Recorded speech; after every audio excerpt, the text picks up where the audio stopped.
Well, the 2022 Cyclocross Championships are scheduled to be held in Arkansas, USA.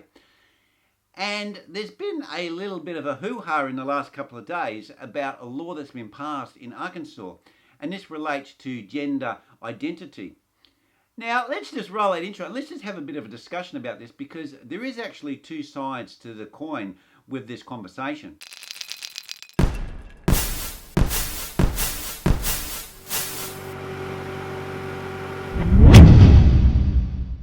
So what's this law all about, and why are people so upset about it?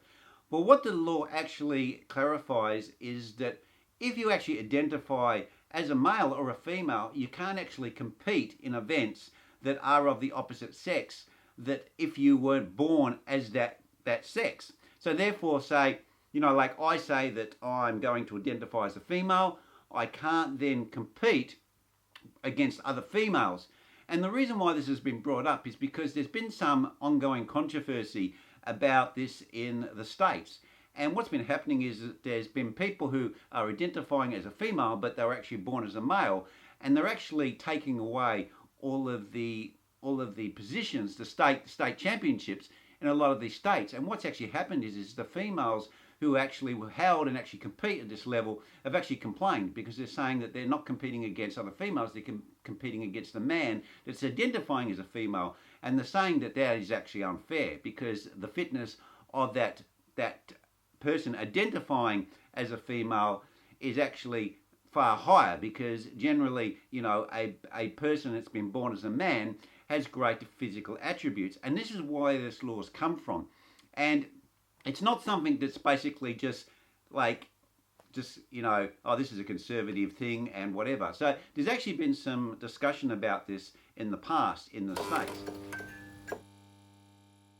Now, the second part of this law is also religious belief. So what's actually happening is, I'm not too sure on the detail, but what it's actually saying is that if I am, say, a Christian, which a lot of some of these states are, very, Christian focused, then if someone's identifying as the opposite sex and my treatment needs to relate to the fact that their sex that they were born to, then I, as a Christian, because of my religion, can withhold that care.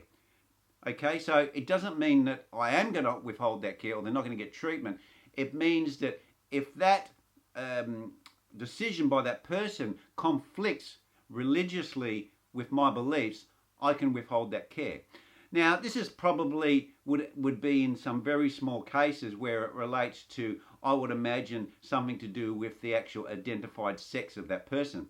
You can't just if someone's got a wound on their arm, then, or they've got a broken arm, that someone's going to say, I'm not going to care for them because this person's identifying as, the opposite sex that they were born as. I think it's only going to relate to specific situations where it may actually have some conflict about the fact that that person is acting as the opposite sex, but actually isn't that sex. Now, of course, the problem is with these laws is that until they're actually tested in court and there's a precedent case, we don't know how far they can go. So, personally, my opinion is that if you're allowing a man and he identifies as a female and he can get on a bike as a female and he's already a top male cyclist, I don't think, because of the physical attributes of that person, that is really fair that they can compete against women because they basically identify as a woman. Now, I know that there's laws saying that people can identify, but when it comes to physical strength, it's a common thing that a man, is stronger than a woman in general, on average. So do we want to allow this? And the actual reason why these laws are actually being introduced in some of these states is because women have actually been complaining. They're saying, hey, we're competing at quite a high level, a professional level, and there's sponsorship and there's monies involved, competing at these levels. And then there's a person comes along who's not actually born as a female, they identify as a female, and they're coming in and they're basically taking all of these state records away from the women that are being held, and they're saying that this is unreasonable. So it's a complex conversation, but I noticed some of these online magazine cycling sites are making it sound like it's a very simplistic thing, but I think it's something that needs a lot of debate. And you know, there's two sides of the story, because really you can say to yourself, hey, look, if I want to identify as the opposite sex, and you know, I may have even actually invested some money to look and identify as a female because I want to be a female, and I want people to, you know, address me as a female, I can kind of understand that, you know, if someone wants to do that, that's fine.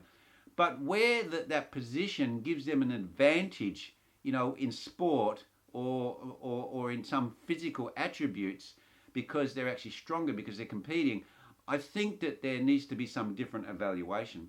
Well, anyway, guys, this is a complex topic, and leave your comments down below, because do you really think that bodies like the UCI and, you know, groups should basically then overrule these state laws, where, you know, that they believe that they put these laws in for the right reasons, and, you know, bodies like the UCI then basically boycott these states because they have a different view to somebody else?